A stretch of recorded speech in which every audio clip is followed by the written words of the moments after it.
In my attempt to take this cork out, what I'm doing is preventing the queen from escaping, because if she escapes, it's likely that the bees will kill her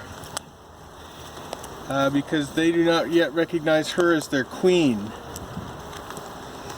And so what I do in place of the cork is I stuff a marshmallow in there, which over several days the bees will be able to eat through and release her. By the time they have done that, they will recognize her pheromone, which is the scent she puts out, as the pheromone of their leader.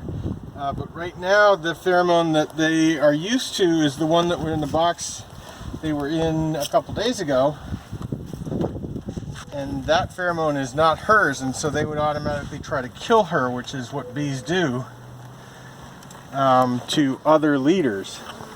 I'm now attempting to put her in, and if you see, I just put her in there so that she's upward, facing up, and all of these bees will now try and rush to her. She can't feed herself.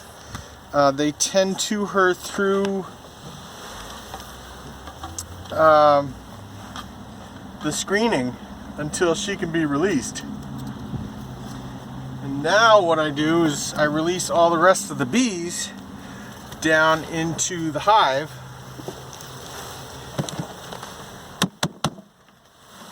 which is their new home. And you get a little angry. You can hear the buzzing increased. That's them saying, "What's going on? This is not California." And it's a little cold.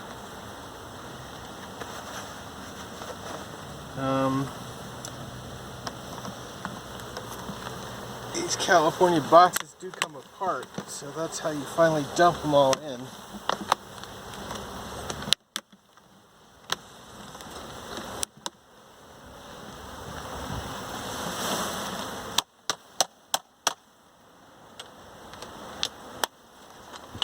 And that's probably about 10,000 somewhat angry bees right now.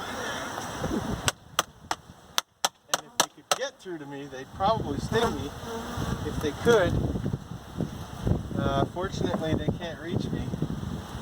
And so now what I do is put the hive back together as best as possible.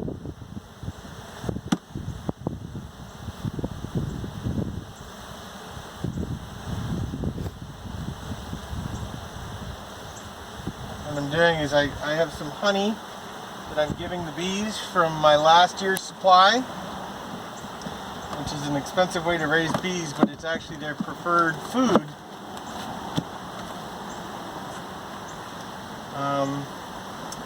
So now that the bees are in, I'm going to put the top on, which has a notch on it. You try and get them off the sides so that you're not crushing too many, but unfortunately every time you open a hive you kill bees. So that's them in there. The queen is somewhere right below. I put her right near the center. Yeah, the queen's almost right below this main hole. And then this is their tray of honey.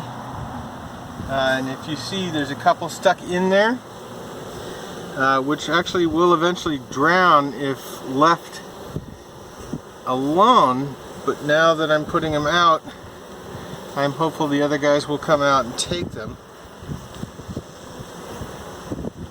and clean them up, because bees do care for themselves and keep themselves from dying.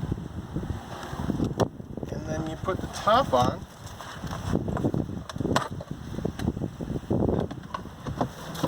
And you always have to be wary of high wind days. So you put a big old rock on, and that's a new beehive. And then as it gets a little warmer, they're going to want to feed. And so this is a feeder, which is just sugar water, kind of like a honeybee feeder, just for bees. And then the other guys are angry, but I'm going to try and get them in the hive if I can, because that's their new home, even though they don't recognize it as that yet. And that's Beehive Installation 101. Ta-da! Yay! Cheers!